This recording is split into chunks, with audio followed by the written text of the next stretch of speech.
ఒకప్పుడు ఒక గ్రామంలో ఒక ధర్మమైన బ్రాహ్మణుడు నివసించేవాడు. అతను చాలా భక్తి కలవాడు మరియు మతపరమైన ఆచారాలు చేసేవాడు. ఒక సమావేశంలో ఆయన చేసిన సేవకు ఒక ధనవంతుడు ఆవును బహుమతిగా ఇచ్చాడు. బ్రాహ్మణుడు ఆ ఆవును తన ఇంటికి తీసుకెళ్తున్నాడు. దారిలో ముగ్గురు పోకిరీ వెధవలు బ్రాహ్మణుడు ఆవును తీసుకెళ్లడం చూశారు. వారికి సోమరితనం ఎక్కువ మరియు వారు ఆ ఆవును తాము తీసుకోవడానికి బ్రాహ్మణుడిని మోసం చేయాలని అనుకున్నారు. వారు ఒక ప్లాన్ వేసుకున్నారు. వారిలో మొదటి వ్యక్తి బ్రాహ్మణుని వద్దకు వచ్చి, మీరు గాడిదను లాగుతున్నారు చాకలివాడివా? అని అడిగాడు. బ్రాహ్మణుడు కోపం వచ్చింది చాకలివాడినని పొరపాటున అని ఉండొచ్చు అని అనుకున్నాడు.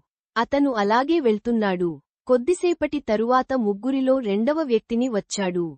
రెండవ వ్యక్తి, మీరు బ్రాహ్మణుడు అయి ఉండి పందిని ఎందుకు లాగుతున్నారు? అని అడిగాడు. అప్పుడు బ్రాహ్మణుడు కొంచెం అయోమయంలో పడ్డాడు కాని అలాగే వెళ్తున్నాడు.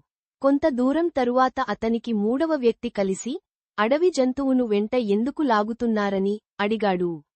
ఇప్పుడు బ్రాహ్మణుడు పూర్తిగా గందరగోళం చెందాడు మరియు భయపడ్డాడు. ఇది వివిధ రూపాలను మార్చుకుంటున్న దెయ్యం జంతువు అయి ఉండవచ్చు అని బ్రాహ్మణుడు అనుకున్నాడు. అతను ఆవును అక్కడే వదిలేసి పారిపోయాడు. ముగ్గురు జిత్తులమారి యువకులు బ్రాహ్మణుడి చూసి నవ్వుకొని ఆవుని తీసుకుని అక్కడి నుండి వెళ్ళిపోయారు.